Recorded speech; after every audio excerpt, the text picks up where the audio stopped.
Ya, baik. Ini adalah pertemuan terakhir ya sebelum saya mau menjelaskan materinya. Jadi hari ini adalah pertemuan terakhir sebelum UTS. Jadi nanti minggu depan UTS-nya kembali ke hari Jumat. Hari ini dijadikan hari Kamis karena besok sudah ada libur, sementara minggu depan sudah UTS. Jadi hari atau pertemuan minggu ini dimajukan hari ini. Nah, untuk pertemuan sekarang kita akan membahas tentang produksi dan pertumbuhan ikan. Sebelumnya saya akan share screen.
Sudah terlihat presentasinya? Sudah, Ibu. Sudah, Ibu. Sudah, Ibu. Sudah, Ibu. Ya, baik. Ya, jadi hari ini kita akan membahas tentang produksi dan pertumbuhan ikan. Nah, sebelum membahas, seperti biasanya, mari kita berdoa menurut agama dan keyakinan masing-masing. Allahumma inni as'aluka iman nafi'an wa rizqan thayyiban wa amalan mutaqabbala. Jadi semoga Allah memberikan kita ilmu yang bermanfaat, rezeki yang baik dan amal yang diterima. Nah, jadi untuk pada hari ini agenda yang akan dibahas itu ada 3. Yang pertama akan membahas tentang pertumbuhan ikan, kemudian faktor yang mempengaruhi laju pertumbuhan, dan juga yang terakhir nanti kita akan membahas tentang produksi ikan secara aquaculture. Nah, sebelum membahas tentang pertumbuhan, materi yang pertama, sebelumnya kalau berbicara tentang pertumbuhan, menurut teman-teman sekalian, apa sih yang dimaksud dengan pertumbuhan? Terus berbeda nggak dengan perkembangan? Apa perbedaan pertumbuhan dan perkembangan? Ya, silakan Cendikia. Muhammad Cendikia 024, Ibu. Kalau pertumbuhan Ya. itu dia kuantitatif, Ibu. Kalau perkembangan itu dia bersifat kualitatif. Kuantitatif itu bisa diukur gitu, Bu, dengan angka-angka. Ya. Kalau kualitatif itu kalau misalkan manusia itu kayak kematangan berpikir, habis itu memutuskan sesuatu, seperti itu, Ibu. Ya, terima kasih Cendikia, benar sekali jawabannya. Jadi di sini kalau pertumbuhan itu artinya adalah adanya pertambahan ukuran panjang yang bisa diukur tadi ya secara kuantitatif, adanya ukuran panjang ataupun berat dalam satu waktu tertentu. Akibat kenapa bisa ada pertambahan panjang ataupun pertambahan berat? Karena adanya penambahan sel akibat pembelahan sel secara mitosis. Itu ya. Jadi kalau pertumbuhan itu yang bertambah adalah jenis selnya. Jadi jenis selnya bertambah. Kalau jenis selnya makin banyak, sehingga nanti menyebabkan adanya penambahan ukuran panjang ataupun berat tubuh. Entah itu tubuh ikan ataupun itu tubuh organisme yang lain. Jadi kalau misalnya kita berbicara tentang pertumbuhan ikan, jadi di sana akan ada pertumbuhan ukuran, baik pertumbuhan panjang ataupun berat ikan, dan juga mungkin di sana ada pertumbuhan dari jaringannya. Nah, sekali lagi ada batas waktunya. Nah, sedangkan kalau perkembangan itu adalah proses menuju kedewasaan. Itu kalau perkembangan. Dia tidak bisa diukur secara kuantitatif, jadi nggak ada ukuran gitu ya, satuannya tuh nggak ada. Saya nggak ada sentimeter ataupun kilogram ataupun buah, itu nggak ada. Tapi dia secara kualitas, jadi lebih bersifat kualitatif. Nah, contoh dari perkembangan itu adalah kematangan gonad. Kalau pada ikan yang paling gampang dilihat adalah kematangan gonad. Jadi siap atau tidaknya dia bereproduksi. Kalau sudah siap bereproduksi itu berarti sudah mencapai tahap perkembangan yang baik. Itu salah satu contoh dari perkembangan ya. Nah, di sini misalnya kalau dari gambar nanti ada telur, misalnya, kemudian yang berumur 1 jam, kemudian dia akan tumbuh dan berkembang. Di sini ya tumbuh dan berkembang. Kenapa? Dua, karena pada saat telur 1 jam dan telur 4 jam ini, di sini akan ada penambahan sel dan juga nanti akan ada proses diferensiasi sel juga. Telur 4 jam, kemudian telur 20 jam, 30 jam sampai jadi larva. Ini terjadi ya, jadi ada pertumbuhan, ada perkembangan. Nah, kalau pertumbuhan tadi ditandai karena adanya penambahan jumlah sel. Sedangkan kalau perkembangan itu dia ada penambahan jenis sel. Jenis sel itu kaitannya nanti dengan diferensiasi dari fungsi-fungsi selnya untuk membentuk jaringan. Kemudian jadi larva, jadi dari telur yang sel-selnya banyak, kemudian nanti dia akan berdiferensiasi, akan jadi organ-organ apa? Itu kan namanya diferensiasi ya. Dia akan berubah menjadi organ tertentu. Itu adalah juga contoh dari perkembangan. Jika pertumbuhan itu lebih ke jumlah selnya, sedangkan kalau perkembangannya untuk di fase ini adalah dia berkembang dari sel, jenis sel tertentu menjadi suatu jaringan yang terdiferensiasi dengan fungsi yang tertentu. Kemudian nanti larva tumbuh jadi ikan muda dan ikan dewasa. Ini juga ada pertumbuhan perkembangannya juga. Itu untuk pertumbuhan dan perkembangan ikan. Nah, kalau misalnya kita untuk lebih mudah memahami, kita bisa membuat tabel ya. Tabel perbedaan pertumbuhan dan perkembangan. Jadi kalau pertumbuhan, itu tadi seperti yang sudah dibilang oleh Cendekia, dia bersifat kuantitatif, jadi bisa diukur ya dengan bilangan. Kemudian kita lebih mudah untuk mengamati secara fisik. Jadi kayak tadi panjang kan bisa dengan jelas ya. Panjang 10 cm dengan 20 cm tentu sangat jelas terlihat perbedaannya. Atau juga berat tubuh kan juga gak dari berat yang misalnya cuma 1 kilo jadi 2 kilo itu juga gampang terlihat secara fisik. Itu terbatas pada waktu tertentu kalau untuk pertumbuhan, terus dia bersifat irreversible, jadi artinya tidak bisa balik lagi. Jadi kalau misalnya pada ikan ini sudah mencapai panjang 20 cm misalnya, yang nggak akan mungkin lagi jadi 10 cm. Maksudnya jadi tidak bisa balik lagi, atau istilah lainnya adalah irreversible. Terus tadi dipengaruhi oleh pembelahan sel tubuh. Nah, pembelahan sel tubuh ujung-ujungnya adalah penambahan jumlah sel. Jadi jumlah selnya yang bertambah. Sedangkan kalau perkembangan itu kualitatif, dia tidak bisa diukur dengan bilangan, dia bersifat kualitas, terlihat dari sifat dan kemampuan. Tadi contohnya misalnya dengan siapnya ikan untuk bereproduksi atau kematangan gonad. Tidak terbatas oleh usia, kemudian bisa bersifat balik lagi. Maksudnya bersifat balik, gampangannya kasih contoh yang di manusia aja misalnya. Bayi, kemudian tumbuh jadi orang dewasa, kemudian tumbuh jadi manula. Nah, itu biasanya bayi kan awalnya belum banyak tahu ya, untuk dia memutuskan segala sesuatunya, untuk berpikir, memutuskan yang baik yang benar itu belum berkembang secara baik ya. Dan kalau dewasa berarti sudah mampu memutuskan keputusan yang bijak. Nanti ketika makin tua, nanti daya ingat, kemudian keputusan untuk memutuskan sesuatunya itu makin balik lagi, seperti anak-anak lagi. Itu yang dimaksud dengan reversible atau bisa balik kalau perkembangan. Kemudian di sini dipengaruhi oleh pengalaman. Tadi biasanya kalau di manusia misalnya untuk memutuskan suatu masalah itu kan dipengaruhi oleh pengalaman. Ikan juga begitu. Biasanya nanti kalau sudah berkembang, sudah makin berkembang, sudah dewasa misalnya ikannya, jadi dia bisa memutuskan kan lebih bijak untuk memutuskan mengambil pakannya atau tidak seperti itu. Juga akan sama, otaknya ikan juga akan berkembang, berbeda dengan pada saat dia masih larva, dengan dewasa itu berbeda. Dan kalau otak itu nanti akan terjadi perkembangan. Kemudian kalau untuk perkembangan, di sini tadi sudah saya jelaskan juga, dia terjadi penambahan jenis sel. Jadi kalau di pertumbuhan itu jumlah sel yang bertambah, kalau perkembangan itu jenis selnya juga bertambah. untuk perbedaan pertumbuhan dan perkembangan. Nah, kemudian untuk pada ikan, pertumbuhan pada ikan itu nanti bisa kita klasifikasikan menjadi dua ya. Jadi kalau misalnya kita mau membudidayakan atau misalnya mau melakukan penelitian di bidang ikan, nanti biasanya akan diamatin tentang laju pertumbuhan ikan. Nah, untuk mengamati laju pertumbuhan ikan itu yang diamati ada dua secara garis besar. Jadi ada pertumbuhan mutlak dan ada pertumbuhan relatif. Kalau pertumbuhan mutlak itu artinya adalah pertumbuhan berat atau panjang tubuh ikan pada saat umur tertentu. Sedangkan pertumbuhan relatif itu perbandingan antara ukuran akhir interval dan ukuran awal interval. Maksudnya, jadi kalau kita misalnya mau membudidayakan ikan, misalnya dari larva umur larva yang ukurannya 4 cm misalnya, kemudian kita budidayakan sampai sebulan misalnya, nah berarti ukuran awal interval itu tadi 4 cm dengan berat berapa gitu misalnya. Nanti dibudidayakan sampai 1 bulan. Nah, setelah 1 bulan kan pasti akan terjadi penambahan panjang ataupun penambahan bobot. Nah, itu dibandingkan. Jadi perbandingan antara ukuran akhir interval dan ukuran awal interval itu disebut dengan pertumbuhan relatif.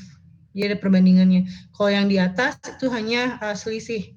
Kalau yang di bawah itu perbandingan. Nah, dari sana berkembang suatu rumus. Jadi rumus untuk menghitung pertumbuhan ikan. Jika pertumbuhan mutlak tadi hanya dikurang ya, dikurang dari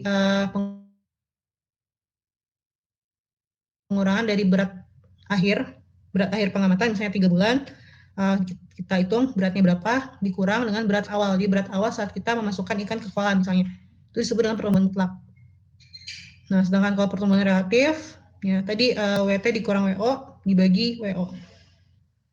Jadi perbandingan pertumbuhan akhir dibagi dengan awal.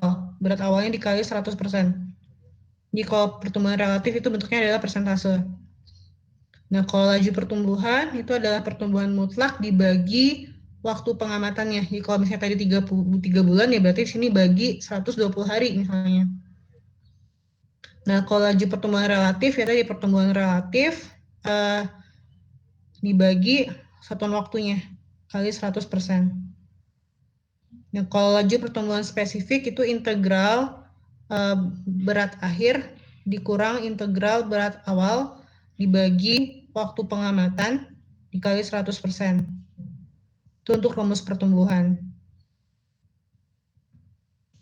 Jadi ini kalian bisa lihat kembali ya slide-nya, tidak perlu dihafal. Nah, nanti tiap ikan itu nanti akan berbeda-beda laju pertumbuhan hariannya. Nah, di sini saya kasih contoh misalnya di udang windu dan Craputicus ya, antara udang dengan ya, spesies ikan. Di sini misalnya berat awal udang yang kita masukkan misalnya 1 gram. Kemudian kita budidaya selama 140 hari. Nah, ternyata setelah 140 hari dari awal 1 gram itu tumbuh menjadi 50 gram. Nah, maka dari sini kita bisa hitung SGR-nya. Nah, sedangkan yang Craputicus misalnya di budidaya sampai 420 hari dengan berat awal 1,3, berat akhirnya 467. Nah, ternyata SGR-nya 1,4. Jadi lebih cepat yang udang windu ternyata. Spesifik growth rate-nya lebih cepat yang udang windu. Nah, ini menggambarkan bahwa tiap spesies itu nanti laju pertumbuhannya berbeda-beda. Ini tergantung dari genetis si ikannya. Sampai sini ada yang ditanyakan terlebih dahulu sebelum masuk ke materi kedua.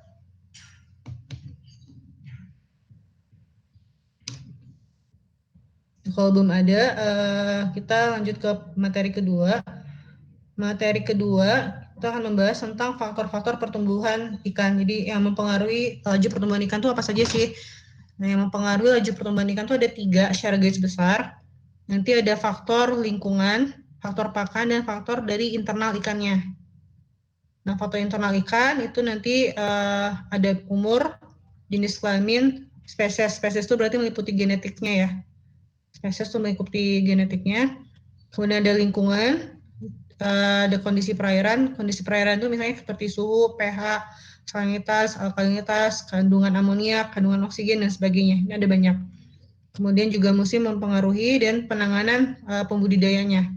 Jika penanganannya tidak baik, nanti juga laju pertumbuhan ikannya bisa terpengaruh. Kemudian pakan.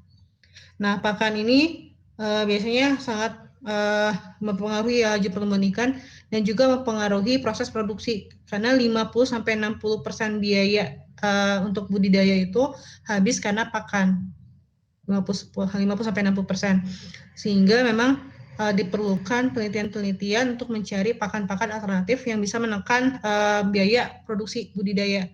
Jadi mencari pakan alternatif yang biayanya lebih murah seperti itu.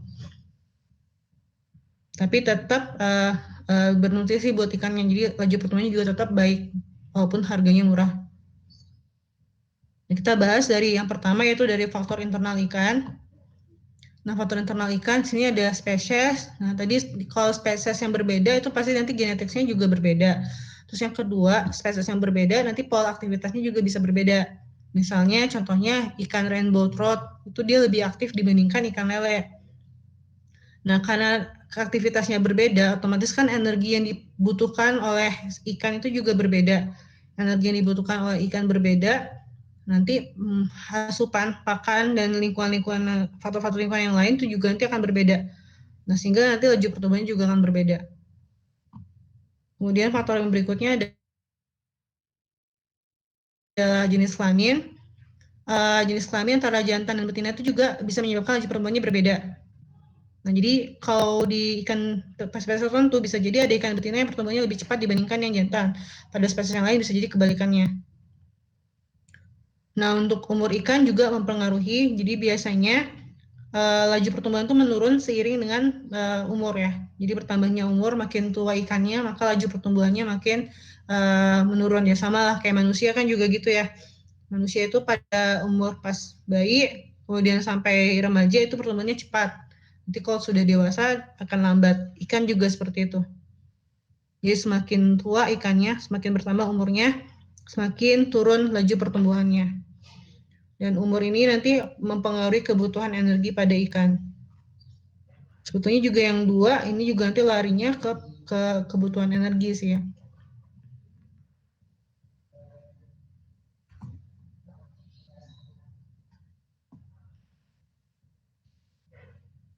Nah, terus kemudian tambahan lagi terhadap spesies ikan. Jadi kenapa spesies itu mempengaruhi laju pertumbuhan ikan?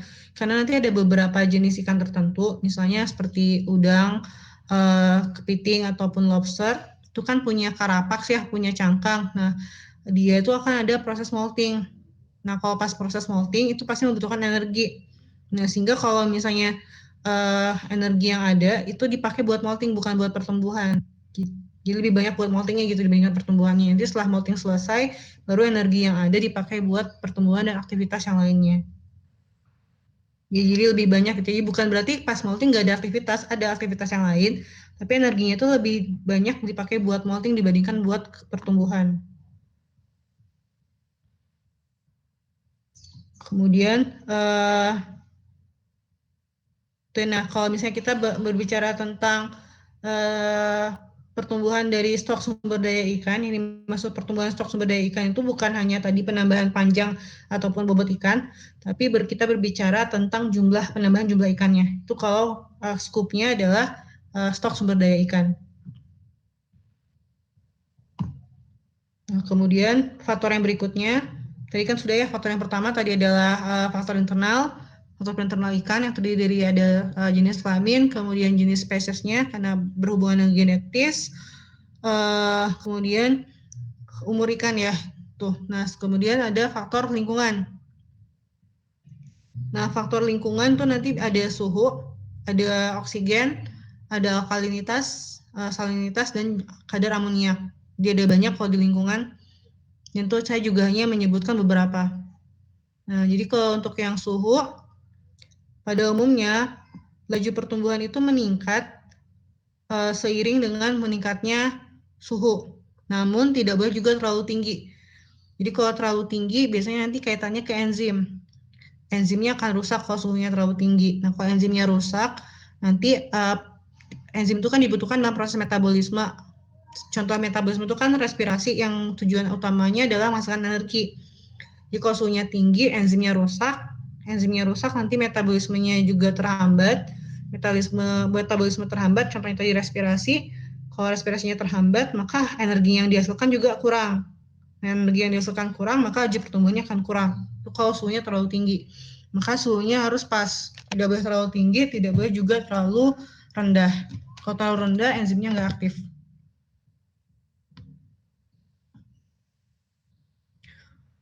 Ya, tadi ya sudah saya jelaskan bahwa suhu sangat berpengaruh pada proses metabolisme ikan. Metabolisme ikan itu adalah salah satu contoh metabolisme itu ada respirasi. Metabolisme itu banyak ya. Salah satunya adalah respirasi. Respirasi tadi tujuannya adalah untuk menghasilkan energi. Kalau energinya nggak ada yang dihasilkan, maka untuk bertumbuh juga akan terhambat. Nah, jadi suhu yang optimal buat ikan itu pada umumnya di 27 sampai 31 derajat. Itu kalau untuk ikan-ikan di daerah tropis. Kalau lebih rendah, nanti enzimnya kurang aktif, sehingga laju pertumbuhannya juga akan berkurang. Kemudian kalau suhunya terlalu tinggi, enzimnya kan akan rusak. Enzim akan rusak, berarti nanti metabolismenya juga akan terhambat, bahkan sampai tidak terjadi. Ketika metabolismenya terhambat, maka ikan-ikannya bisa mengalami kematian. Nah, di sini ada tabel tentang respon konsumsi pakan. Jadi suhu juga akan mempengaruhi respon ikan dalam mengambil pakan.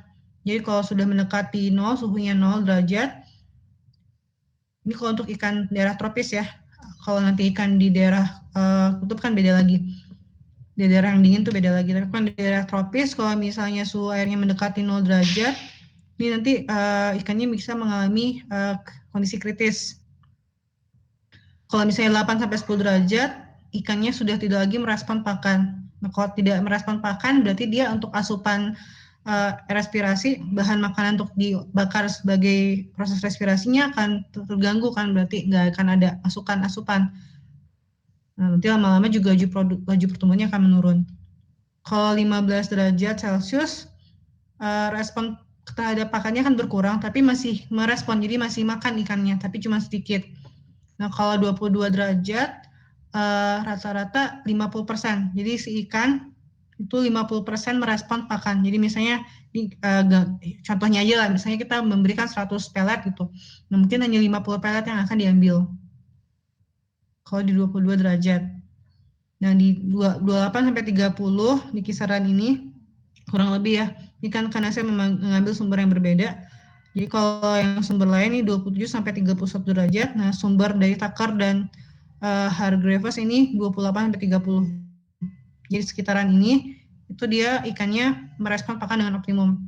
Kalau 33 derajat, 50%, 35 respon terhadap pakannya berkurang, 36 sampai 38 tidak merespon. Kalau sudah 38 sampai 42 itu ikannya sudah mengalami kondisi kritis. Itu terkait suhu dengan laju pertumbuhan.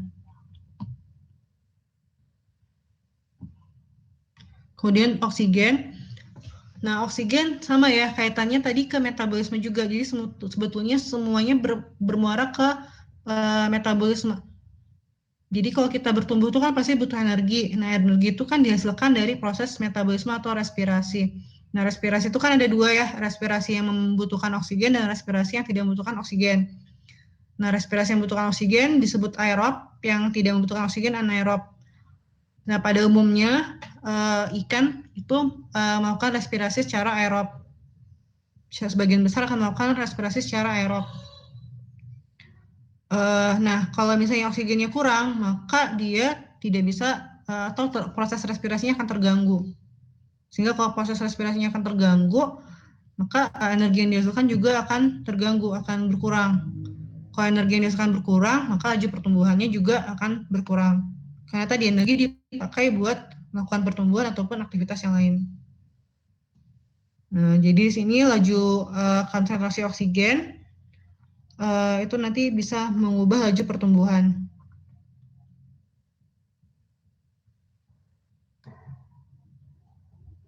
Masih tentang oksigen. Jadi sini nanti ada dissolve oksigen. Biasanya kalau dalam manajemen kualitas air budidaya nanti kan akan mengukur yang namanya DO. DO itu artinya dissolve oksigen atau oksigen yang terlarut. Nah, pada umumnya kandungan DO yang baik itu ada di lebih dari 5 ppm. Ya, DO yang baik itu lebih dari 5 ppm di air. Nah, kalau DO-nya lebih dari 5 ppm, itu nanti pertumbuhan dan reproduksinya akan normal. Tapi kalau di bawah 5 ppm sampai 1 ppm, ikan masih dapat hidup, namun nanti laju pertumbuhannya dan reproduksinya akan terhambat. Kalau kurang dari 1 ppm jumlah oksigen, kadar oksigennya, maka nanti ikan akan mengalami kematian. Itu pengaruh oksigen terhadap laju pertumbuhan. Kemudian ada pH. Nah, pH itu juga mempengaruhi laju pertumbuhan ikan. Jadi standar yang baik untuk laju pertumbuhan ikan yaitu di 6,8 sampai 8. Apabila lebih rendah daripada itu atau mencapai 4, bahkan lebih kurang dari 4, nanti ikan banyak mengeluarkan lendir, kemudian pernafasannya akan terganggu. Lebih lewat dari 8 juga seperti itu. Jadi kalau tidak boleh terlalu asam, tidak boleh terlalu basah. Jadi harus mendekati netral. Tidak harus netral ya, tapi mendekati netral. Netral kan pH 7. Ini boleh 6,8 sampai 8. Ini yang diberikan ini nilai yang diberikan 6,8 sampai 8, terus kemudian lebih dari 5 ppm itu adalah nilai umum ya, secara umum. Nanti sebetulnya beda ikan, beda spesies ikan. Nanti nilai optimum yang spesifiknya juga sebetulnya akan berbeda. Cuman ini adalah hitungan rata-rata dari kebanyakan spesies di ikan-ikan tropis seperti itu. Kemudian faktor yang berikutnya adalah tentang alkalinitas. Jadi alkalinitas yang baik untuk ikan air tawar itu adalah lebih dari 20 mg per liter. Untuk alkalinitas. Kemudian, untuk amonia. Nah, amonia itu adalah zat yang beracun, namun di air itu pasti akan mengeluarkan amonia. Nah, amonia itu bisa ada di badan air karena ada beberapa hal yang menyebabkan tingginya kadar amonia di air. Pertama, ikan itu kan nanti melakukan metabolisme. Nah, sisa metabolismenya akan dikeluarkan dengan proses ekskresi. Nah, ekskresi dari ikan itu berupa amonia. Dia akan keluar ke air. Nah, jadi kalau misalnya ikan yang dimasukkan ke kolam budidaya terlalu banyak, maka jumlah amonianya juga bisa lebih banyak. Itu yang pertama. Jadi tadi ya, amonia ada di air itu karena proses ekskresi dari ikan. Jadi kalau misalnya padat tebarnya terlalu tinggi, maka jumlah amonia yang dikeluarkan ke air juga bisa lebih tinggi. Yang kedua, amonia itu ada di badan air karena adanya proses pembusukan atau penguraian dari bakteri ya. Kemarin kan minggu lalu sudah belajar tentang siklus nitrogen kan.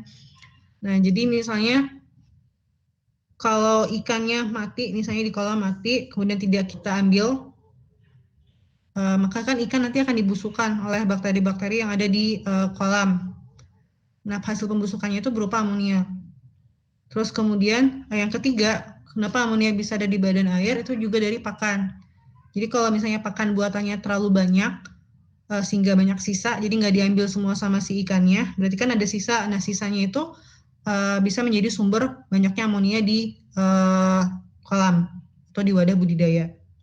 Nah, kalau misalnya amonia terlalu banyak, nanti akan bisa berakibat buruk pada ikannya. Nah, efek dari amonia yang tinggi, ini bisa menyebabkan kerusakan pada insang, kemudian pertumbuhannya menurun, mudah terkena penyakit, kenaikan pH darah, kerusakan jaringan dan organ, kemudian osmoregulasinya lemah sampai menyebabkan kematian. Jadi kalau tidak ditanggulangi dari awal, ikannya bisa mengalami kematian. Nah, cara menanggulangi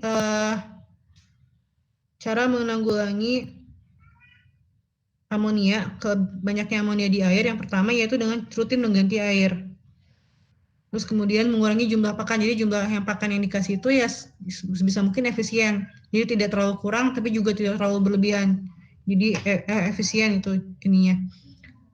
Nah, untuk pemberian jumlah pakan itu nanti bisa dihitung ya, atau bisa ngelihat di SNI. Jadi untuk ikan-ikan yang sudah populer di Indonesia itu sudah ada SNI-nya. Jadi kita tinggal unduh SNI-nya. Di sana sudah dijelaskan pada tebar pada kolam tertentu itu berapa. Jadi misalnya ukuran kolamnya sekian, maka pada tebarnya sekian. Kemudian jumlah pakan yang dikasihkan berapa kali dan jumlahnya berapa itu sudah ada di SNI. Jadi tinggal kita lihat.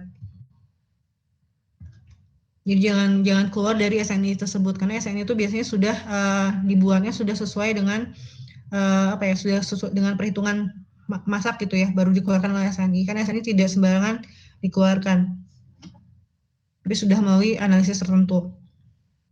Nah, terus kemudian cara yang berikutnya adalah dengan mengurangi padat tebar ikan. Jadi dalam satu kolam tertentu, misalnya dalam 1 meter atau 2 meter, itu harus dihitung kira-kira padat tebarnya itu berapa.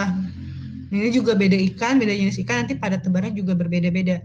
Nah, sekali lagi itu juga sebetulnya sudah bisa dilihat di SNI untuk ikan-ikan komoditas yang sudah populer di Indonesia. Kemudian pemberian aerasinya harus baik.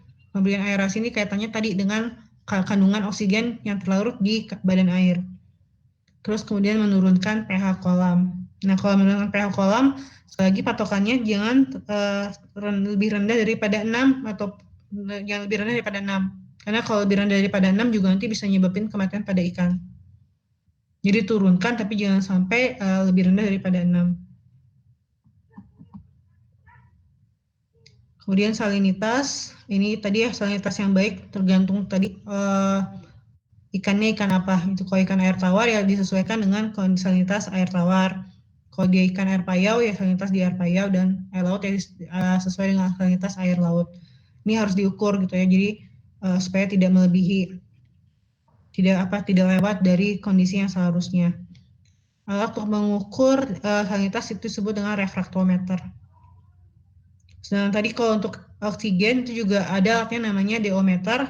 Itu juga sudah digital ya, tinggal diselupkan ke air nanti akan langsung keluar nilai DO-nya. Kalau dulu masih zaman dulu tuh biasanya pakai titrasi, jadi manual terus cari titrasi. Tapi kok sekarang tinggal sudah digital semuanya. Kemudian faktor pakan yang berikutnya itu ada pakan, nanti kaitannya juga dengan energi atau metabolisme. Jadi kenapa harus memasukkan pakan buat ikan? Ya karena pakan ini nanti akan sebagai bahan bakar yang akan dibakar ya, dibakar untuk menghasilkan energi itu dalam proses metabolisme. Nah kalau pakannya kurang, maka nanti laju pertumbuhannya juga akan kurang. Nah selain untuk pertumbuhan, nanti fungsi pakan itu juga bisa buat pengobatan, kemudian juga bisa pembentuk warna untuk ikan hias terutama ya, misalnya ikan koi. Jadi ada beberapa pakan misalnya alga merah, alga hijau, itu kan dia mengandung banyak pigmen. Nah, pigmen-pigmen itu juga nanti kalau dikonsumsi sama ikan akan mempengaruhi warna pada si ikannya juga. Terus kemudian juga untuk meningkatkan cita rasa, jadi bahan-bahan pakan tertentu bisa ditambahkan supaya nanti ikannya lebih mau untuk makan. Terus bisa mempercepat proses reproduksi ya, kaitannya tadi dengan energi ya. Kalau ada pakan, metabolismenya baik, energinya juga yang dihasilkan akan baik sehingga bisa dipakai untuk reproduksi dan juga dipakai untuk pertumbuhan dan juga dipakai untuk melangsungkan aktivitas lain yang terkait dengan sistem hormon misalnya ataupun juga sistem saraf. Dan juga membantu untuk perbaikan lemak sehingga bisa menurunkan tenggangan lemak dan membentuk lemak menjadi misel. Nah, kalau sudah menjadi misel, nanti ini lemaknya lebih gampang diserap oleh tubuh ikan. Kalau lebih mudah diserap sama tubuh ikan, ya sama juga nanti kaitannya dengan energi. Jadi energinya lebih gampang untuk dihasilkan. Nah, faktor pakan terhadap pertumbuhan. Nah, jadi kalau dalam budidaya, kenapa pakan harus dihitung dengan baik? Itu karena kalau pakannya kurang, nanti bisa jadi energi yang dihasilkan kurang sehingga laju pertumbuhannya rendah. Karena kan energi yang dihasilkan dari pakan itu nggak cuma buat pertumbuhan, tapi nanti dipakai juga untuk aktivitas tubuh seperti berenang, kemudian seperti reproduksi dipakai buat reproduksi energinya, dipakai juga buat melakukan ekskresi. Jadi bahkan untuk mengeluarkan ekskresi yang berupa amoniak tadi ataupun feses dan urin itu juga membutuhkan energi. Nanti juga ada energi yang dipakai untuk melakukan metabolisme basal. Nah, kalau metabolisme basalnya sudah terpenuhi, energi untuk metabolisme basal, energi untuk ekspresinya, kemudian energi untuk dia reproduksi ataupun energi untuk berenangnya cukup, baru nanti lari ke pertumbuhan. Nah, kalau itu kurang, maka nanti untuk energi yang dipakai untuk pertumbuhan lebih sedikit. Nah, makanya pakannya harus cukup gitu. Jadi cukup untuk semuanya, untuk aktivitas tubuh dan juga untuk pertumbuhannya. Nah, makanya biasanya untuk pembudidaya ikan tertentu, dia melakukan budidaya monoseks. Jadi di kolamnya itu hanya ditabar satu jenis ikan saja, satu jenis kelamin ikan saja. Jadi misalnya jantan saja atau betina saja. Kenapa? untuk mengurangi pembagian energi untuk reproduksi. Jadi kalau misalnya di kolam ikannya dicampur jantan dan betina, maka nanti akan terjadi proses reproduksi. Nanti energinya itu terbagi kan ke reproduksi dan ke pertumbuhan. Nah, tapi kalau misalnya kita budidayanya hanya satu jenis kelamin saja, maka kita bisa menekan energi untuk reproduksinya. Ikan kan berarti nggak akan melakukan reproduksi kalau jenis kelaminnya dipisah. Nah, sehingga energinya itu bisa kita efektifkan untuk pertumbuhan. Itu seperti itu. Ini biasanya kalau kita membudidayakannya untuk ikan konsumsi. Sampai sini yang mau tanyakan dulu sebelum ke materi yang terakhir tentang produksi ikan.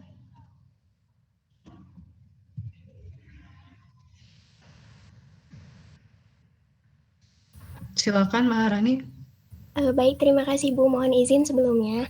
Ibu kan tadi disebutkan dalam faktor-faktor penunjang pertumbuhan itu ada 3 ya Bu. Dari faktor lingkungan, dari pakan, dan juga dari apa? Internal ya. Internal ikannya ya. Iya, internal ikan. Nah, dari ketiga faktor itu sebenarnya yang paling utama itu yang mempengaruhi pertumbuhan itu yang mana ya Bu? Terima kasih.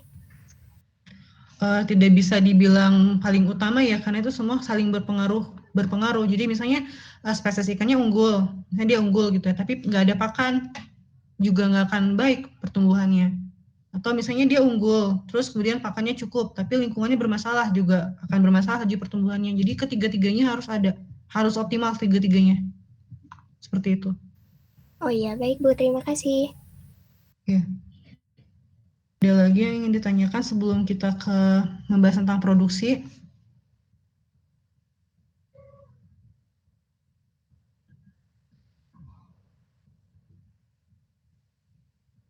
Nah, sementara sambil menunggu pertanyaan, kita lanjutkan dulu ya untuk pertemuan untuk materi yang berikutnya, submateri berikutnya. Submateri yang berikutnya adalah tentang produksi ikan. Nah, jadi kalau misalnya kita membahas tentang aquaculture, kan tadi tujuan aquaculture adalah untuk membudidayakan, kayak untuk menambah jumlah dari ikannya. Nah, untuk menambah jumlah dari ikan tuh nanti akan ada tiga hal utama dalam produksi budidaya. Ada pembenihan, pendederan, dan pembesaran. Nah, kalau pembenihan itu berarti usaha untuk menghasilkan larva. Nah, kalau pendederan itu nanti dari benih akan dibudidayakan sampai dia siap untuk dibesarkan. Nah, pendederan itu maksudnya itu. Jadi dari larva diadaptasikan dulu untuk siap dibesarkan. Nah, pembesaran ini adalah usaha budidaya untuk dia si ikannya mencapai ukuran konsumsi. Biasanya seperti itu kalau untuk pembesaran. Nah, contoh penjelasan lebih lengkapnya seperti ini. Jadi kalau pembenihan itu nanti inputnya yang kita butuhkan adalah induk. Ada induk jantan dan induk betina yang kita tebar dalam satu kolam yang sudah siap bereproduksi. Itu kalau pembenihan ya. Jadi kita mencari induk yang berkualitas dengan syarat-syarat tertentu, kemudian dia sudah siap untuk bereproduksi dan direproduksikan, dipijahkan. Nah, dari pemijahan tersebut dihasilkanlah benih. Itu outputnya adalah benih. Nah, nanti satuannya itu adalah ekor dan panjang. Jadi benihnya itu berapa ekor, terus panjang benihnya itu yang berapa sentimeter atau berapa inci gitu ya. Itu untuk pembenihan. Terus kalau pendederan itu nanti inputnya adalah benih yang tadi dari pembenihan kan ada benih tuh. Ini biasanya disortasi berdasarkan ukuran. Nah, nanti kita pilih yang mana benih siap tebarnya. Nah, satuannya adalah jumlah ataupun bobot. Nah, dari pendederan nanti dilakukanlah proses pembesaran. Ya, kalau proses pembesaran ya tadi dari jumlah benih yang dari pendederan. Benih yang dari pendederan, kemudian kita pindahkan ke kolam pembesaran hingga mencapai ukuran konsumsi. Nah, biasanya kalau pelaku budidaya itu ada sih yang membudidayakan dari usaha dari pembenihan sampai pembesaran.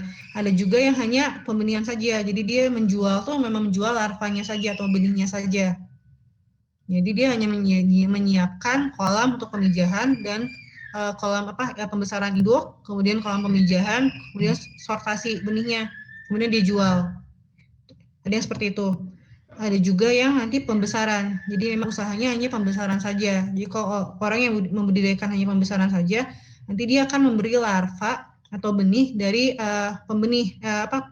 pembudidaya benih. Yang ambil benihnya, kemudian dibesarkan. Jadi hanya melakukan usaha pembesaran saja. Tapi tadi ada juga yang melakukan dari awal, jadi dari pembenihan sampai pembesaran. Tapi kalau seperti ini biasanya pelaku usahanya itu membutuhkan modal yang lebih besar ya. Jadi kalau untuk pembenihan sampai pembesaran kan 3 tahapan, itu modal yang diperlukan lebih banyak lagi. Tadi udah ya, pembenihan itu tadi adalah kegiatan pemeliharaan induk hingga menghasilkan benih. Induk yang dipilih tadi harus sudah matang gonad. Nah, itu kalau yang dibudidaya benih. Nah, tapi sebetulnya untuk untuk mengambil benih itu tidak hanya dari budidaya aja, jadi bisa ngambil dari penangkapan di alam. Nah, tapi kalau di penangkapan di alam itu masih apa ya? Jadi kalau misalnya cuma diambil,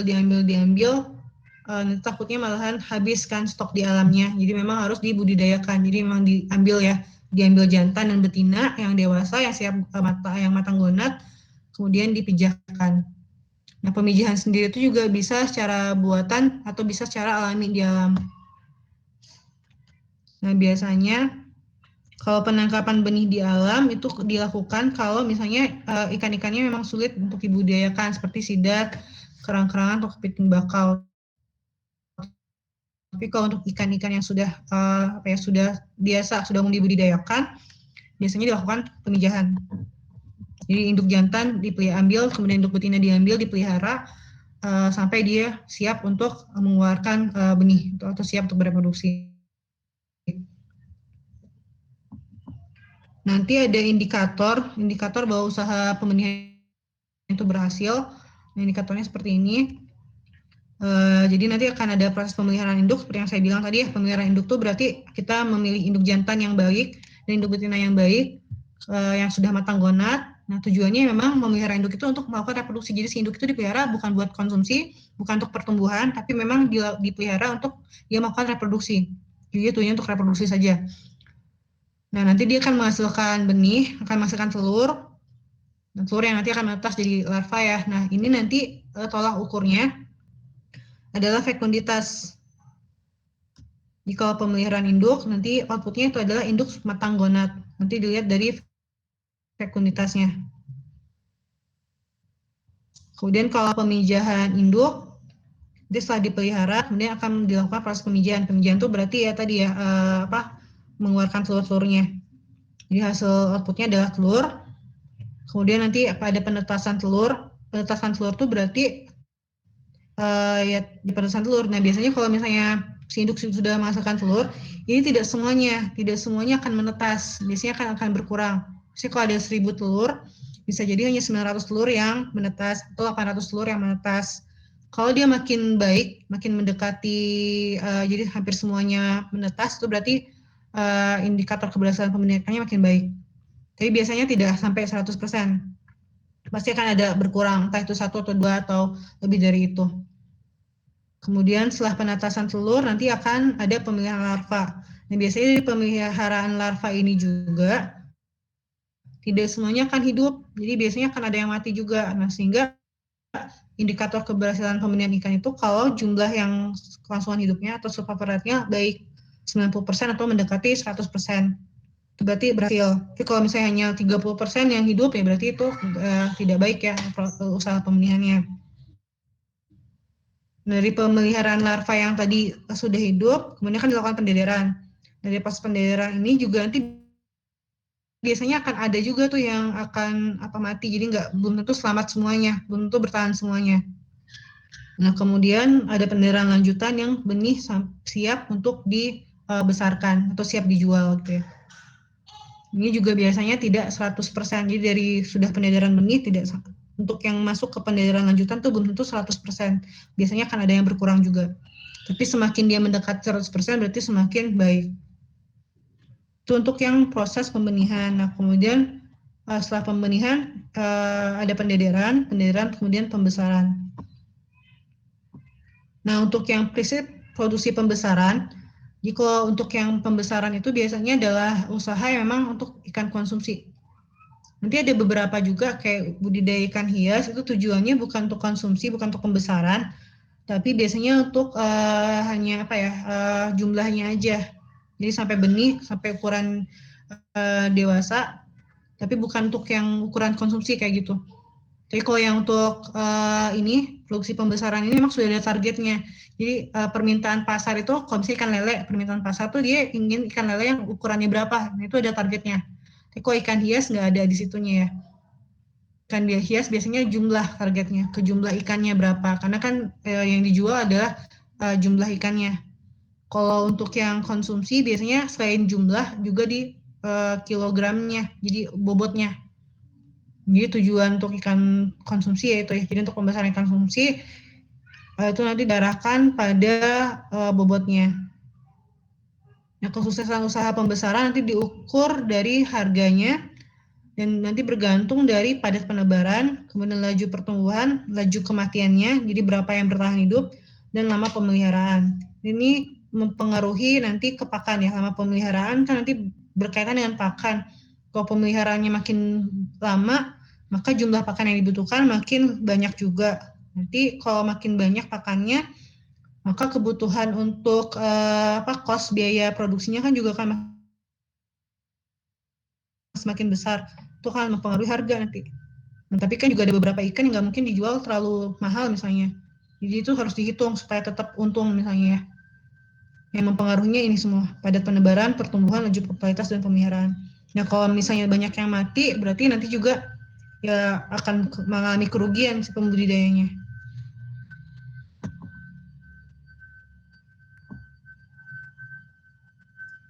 Nah, pengertian padat penebaran itu adalah biomasa awal yang ditebar ke wadah budidaya. Nah, untuk menghitung stocking density itu caranya adalah jumlah populasi ikan dikali dengan bobot rata-rata ikan yang akan ditebar.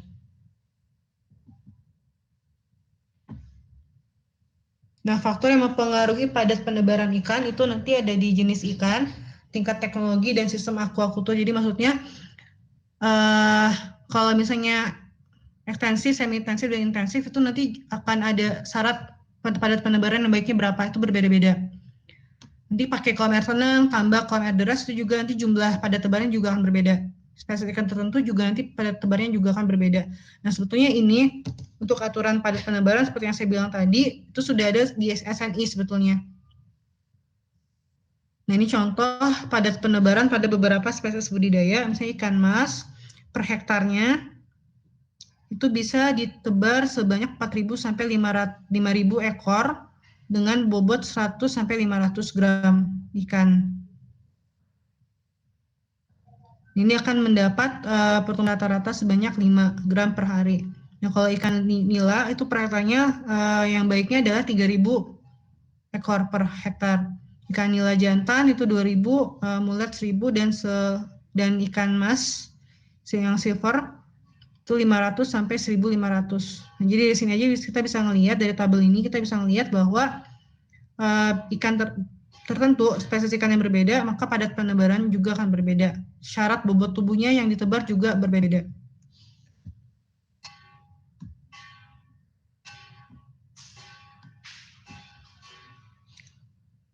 Nah, nanti pada tebar yang tidak baik, maksudnya terlalu padat, tidak sesuai dengan jumlah yang disarankan, itu nanti akan mempengaruhi critical standing crop. Biasanya kalau misalnya terlalu tinggi, nanti critical standing crop-nya terlalu cepat dicapai, terus nanti kalau udah critical standing crop tercapai, nanti lama-kelamaan nol. Jadi nanti malah pertumbuhannya akan rendah.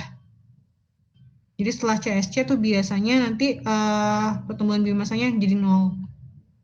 Nah kalau semakin banyak ikannya, tebarnya semakin tinggi, maka nanti makin cepat memperoleh CSC-nya dan makin cepat nanti menuju ke nolnya. Salah satu pengaruh pada tebar. Nah, biasanya nanti pada tebar juga mempengaruhi dengan jumlah pakan ya. Jadi jumlah pakan yang diambil sama ikan. Jadi kalau makin padat, maka makin tinggi persaingan dari ikannya. Sehingga memang pada tebar itu harus dihitung dengan baik ya, harus disesuaikan dengan standarnya.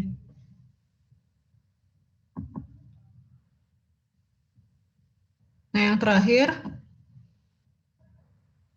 berkaitan juga dengan proses produksi ikan. Jadi dalam proses usaha budidaya nanti ada 3 hal utama ya, itu ada inputnya, ada proses, dan ada outputnya. Nah, input, kalau misalnya kita berbicara tentang proses pembenihan, maka inputnya tadi adalah indukannya, induk jantan dan induk betina yang kualitasnya baik, juga pakan. Karena kan pemeliharaan induk juga butuh pakan yang baik ya. Juga nanti teknologi budidaya induknya, pakai yang apa. Nah, ini semua mempengaruhi. Itu adalah inputnya. Nah, kalau inputnya baik, kemudian sana akan terjadi proses pertumbuhan ikannya. Proses pertumbuhan ikan nanti akan dipengaruhi juga dengan lingkungan. Nah, hasilnya akan ada output. Kalau misalnya tadi usahanya adalah usaha pembenihan, maka tadi outputnya adalah jumlah benihnya dan survival rate benih. Jadi dari benih itu berapa sih yang selamat untuk bisa sampai ke pendederan. Itu kalau pembenihan. Tapi kalau kita berbicara tentang usaha pembesaran, maka inputnya itu adalah benih yang berkualitas, kemudian pakannya juga, pakan yang digunakan cukup atau tidak, nutrisinya, kemudian teknologinya. Jadi bedanya hanya di ininya ya, di bibit ataupun induk yang dimasukkan. Kemudian dia mengalami proses juga sama, akan dipengaruhi oleh lingkungan dan juga genetisnya si internal ikannya itu sendiri. Dan hasilnya kalau untuk pembesaran tadi karena dia tujuannya adalah untuk konsumsi, maka output yang indikator keberhasilan outputnya adalah di ukuran, kemudian untuk dirasa, di tekstur, dan nilai nutrisinya. Itu nanti akan mempengaruhi harga jual juga.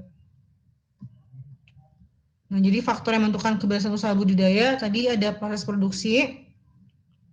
Ya, proses produksi tadi ya dari 3 tadi, input, kemudian proses pengelolaannya, terus kemudian ada outputnya. Dari output itu baru kita bisa menghitung harga. Harga itu dihitung dari biaya tadi, biaya produksinya berapa, terus keuntungan yang mau kita ambil berapa, terus kemudian juga permintaan pasarnya. Itu menentukan harga. Nah, kemudian ada keberhasilan usaha juga ditentukan dengan biaya produksinya. Jadi semakin biayanya semakin rendah, bisa ditekan, maka keberhasilannya juga semakin tinggi. Jadi biasanya kalau di budidaya itu yang paling menguras biaya itu adalah di pakannya. 50-60% biaya produksi itu larinya ke pakan. Jadi perlu dicari pakan alternatif yang lebih murah.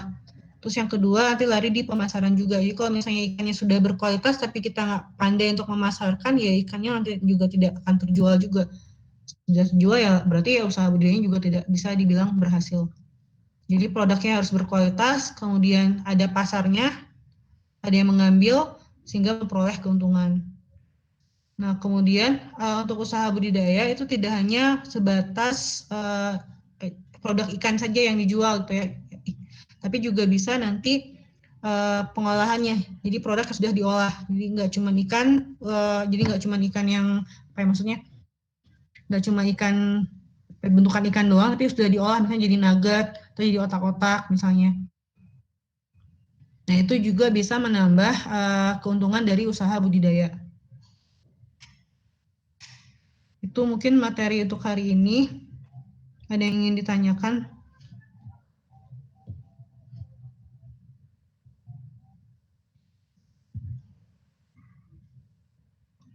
Saya izin bertanya, Bu. Ya, silakan Firgawan. Saya Firgawan, NTM 01. Yang saya baca pernah gitu, rata-rata ikan air tawar itu pakannya itu dimakannya itu 3% dari berat total tubuhnya gitu, Bu. Apa?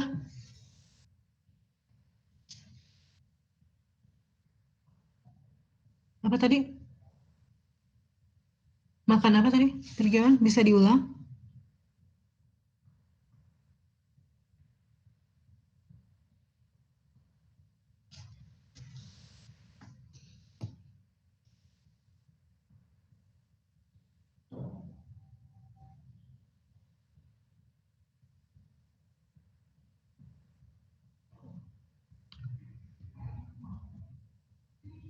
Assalamualaikum. Ya, Birgawan bisa diulang pertanyaannya?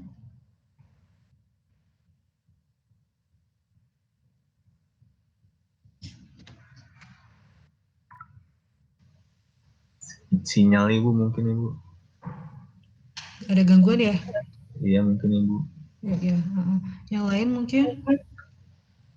Saya izin bertanya Ibu. Ya, silakan.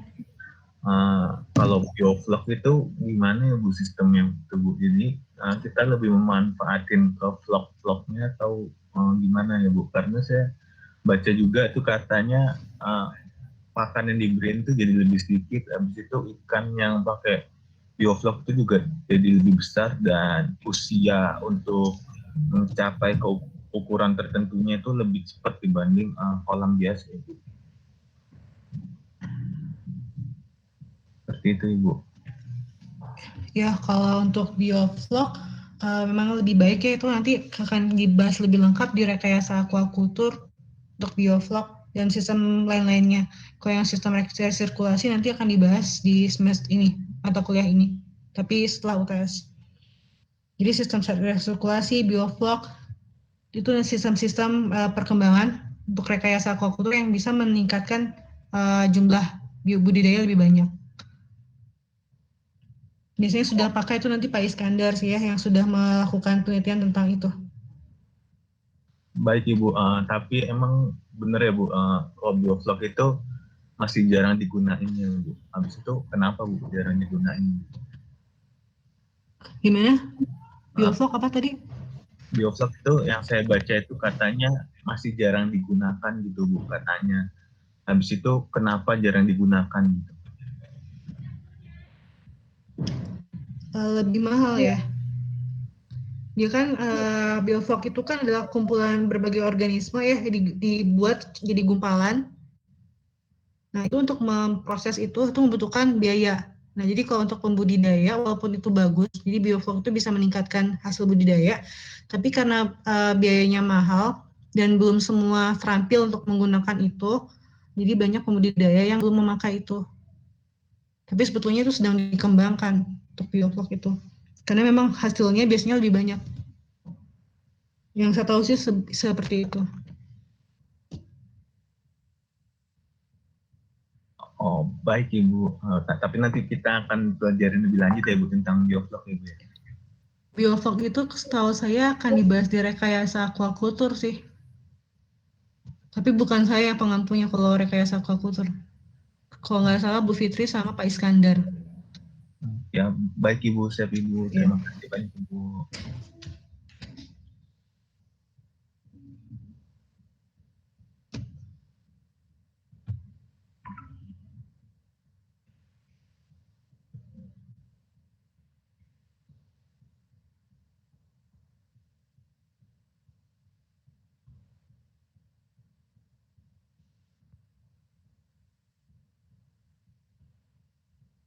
Ada lagi yang ditanyakan, Pergiawan tadi sudah ada lagi kah?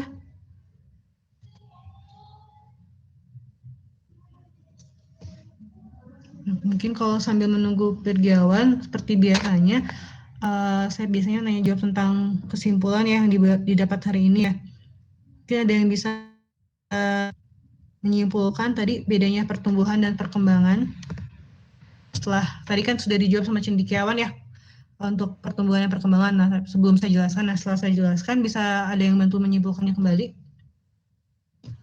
Saya Bu mencoba. Ya, silakan. Ya, jadi mengenai pertumbuhan dan perkembangan dapat dikatakan bahwa pertumbuhan itu ialah pertambahan ukuran panjang atau berat serta penambahan yang biasanya bisa diukur. Sedangkan perkembangan ialah perubahan kualitas atau kualitatif, baik itu fisik, kematangan gonad, serta perkembangan.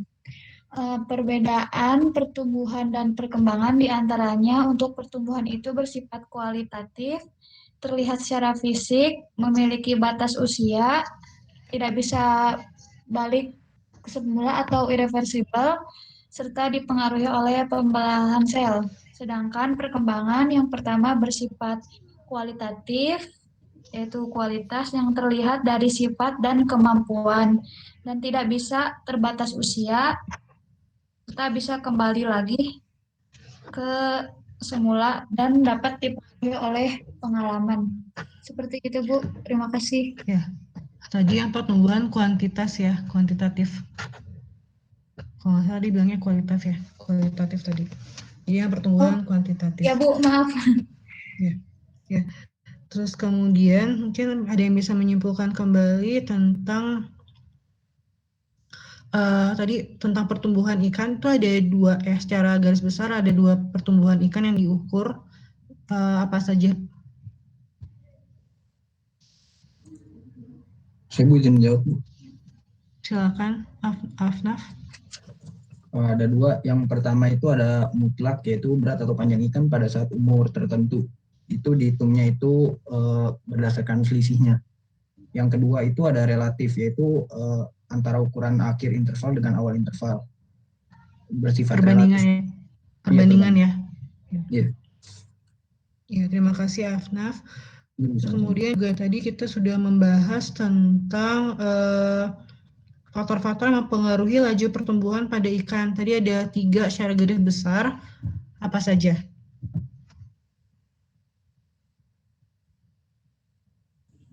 Saya izin menjawab. Ya, silakan Fahira. Faktornya ada tiga, ada internal ikan, lingkungan, dan juga pakan. Kalau faktor internal itu meliputi umur, spesies, dan juga jenis kelamin, sedangkan lingkungan itu musim, penanganan, dan juga kondisi perairan. Terima kasih. Oke, terus kemudian ada yang bisa menyimpulkan mungkin laju pertumbuhan ikan yang dipengaruhi oleh laju internal apa saja? Jadi penjelasannya. Jadi laju internal tuh pertumbuhan ikan bagian Jadi faktor internal ikan itu apa saja? Terus dia mempengaruhinya kemana gitu?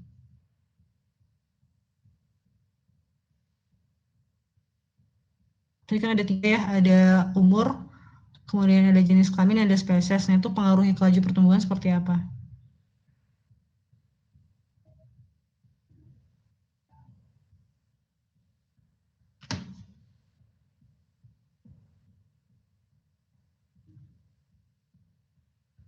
Tidak perlu sama persis, tapi yang kalian tangkap seperti apa misalnya?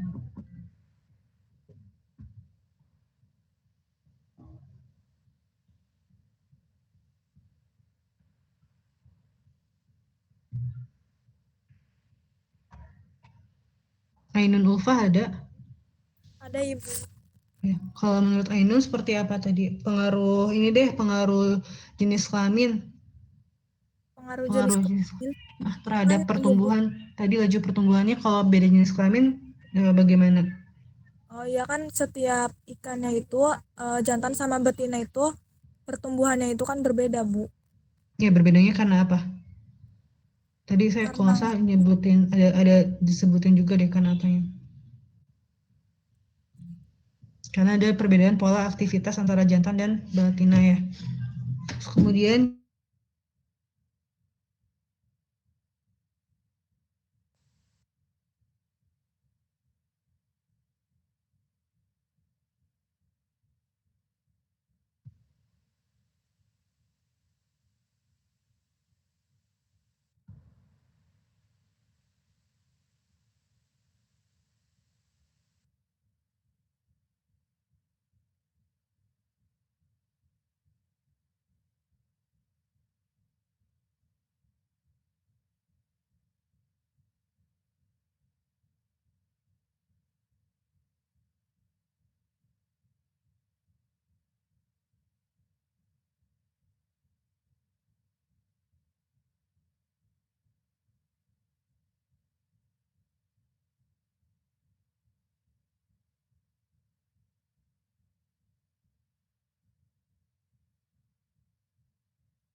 Maaf tadi sinyalnya tidak stabil, jadi saya sempat keluar.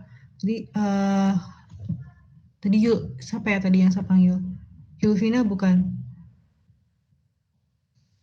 Bukan Ibu. Bukan ya.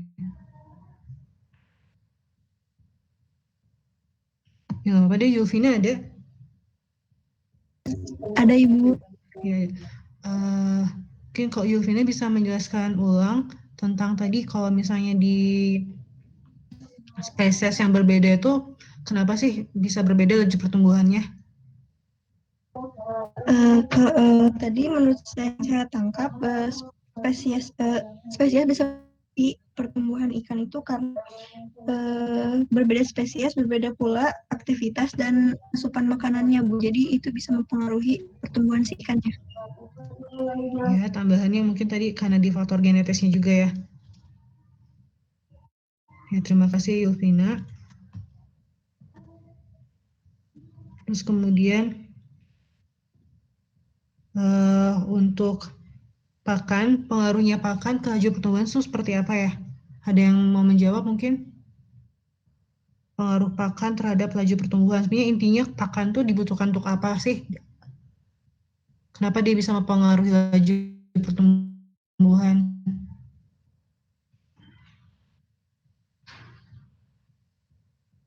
Alfian ada?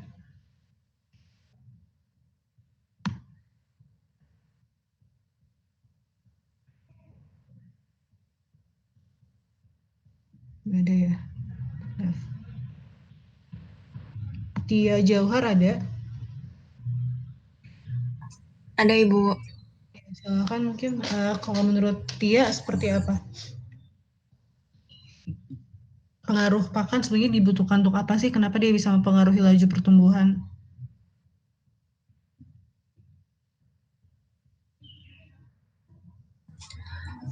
Mungkin buat energi, terus buat perbaikan metabolisme, sama menunjang kerja organ tubuh mungkin, Bu.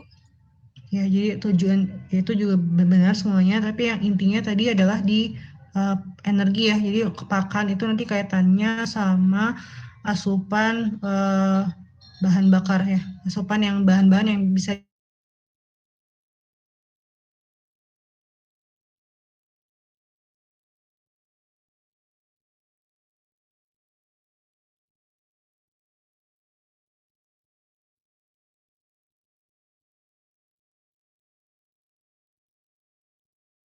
ya, menurut Natwa seperti apa pengaruh suhu terhadap laju pertumbuhan? Maksudnya kenapa sih suhu itu bisa mempengaruhi laju pertumbuhan? Kalau suhunya terlalu rendah dan suhunya terlalu tinggi, nanti kaitannya ke laju pertumbuhan seperti apa?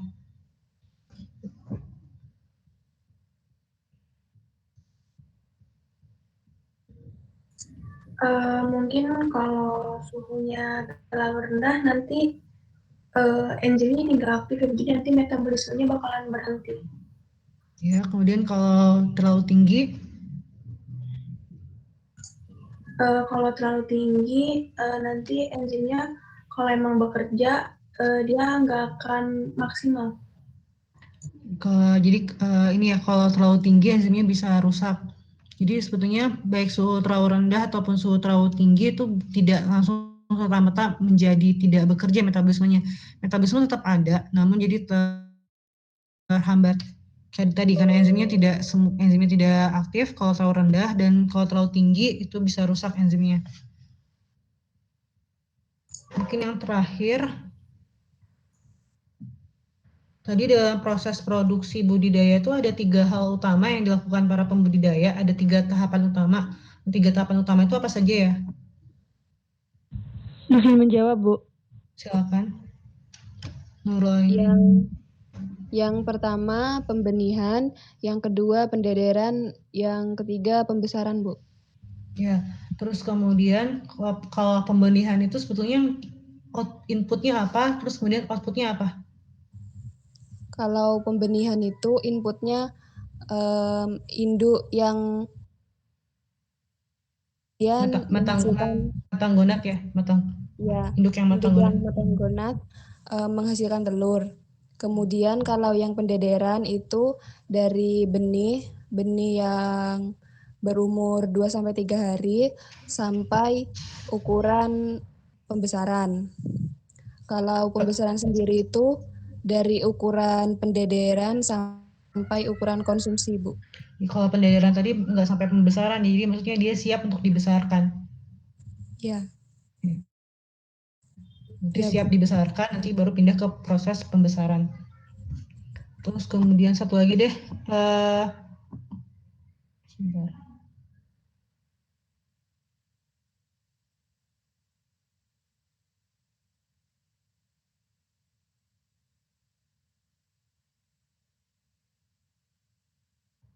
Nah, tadi juga saya jelaskan kalau dalam produksi ikan, itu dalam proses pembenihan ada beberapa indikator.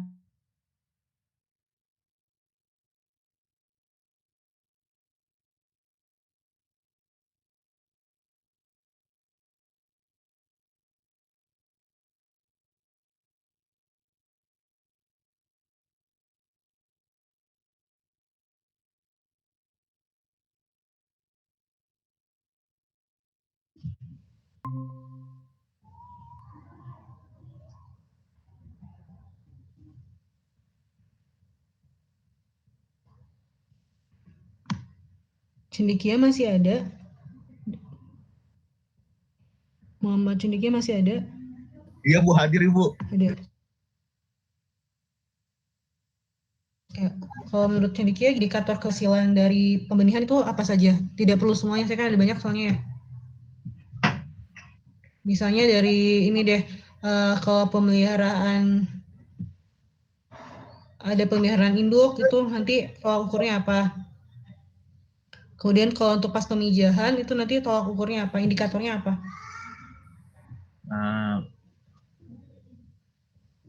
Atau apa yang diketahui deh sama Cendekia tentang tadi tolak ukur keberhasilan dari pembenihan secara garis besarnya aja.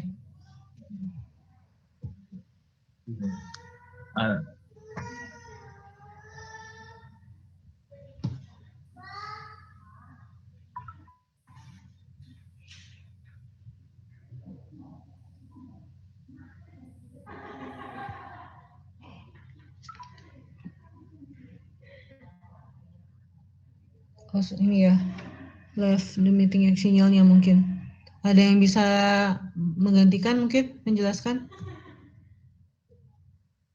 Saya permudah ininya deh ya.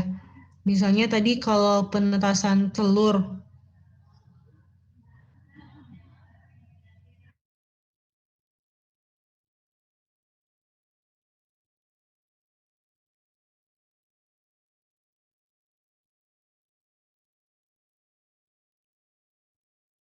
seperti apa kalau dikatakan berhasil? Yolanda Putri ada? Ada Ibu. Kalau misalnya tadi penetasan telur dikatakan berhasil, prosesnya itu kalau seperti apa? Mungkin dari kualitas telurnya Bu, ada yang 100%, ada yang telurnya 100% jadi gitu Bu, jadi benih ikan. Ya, benar ya. Jadi namanya derajat penetasan.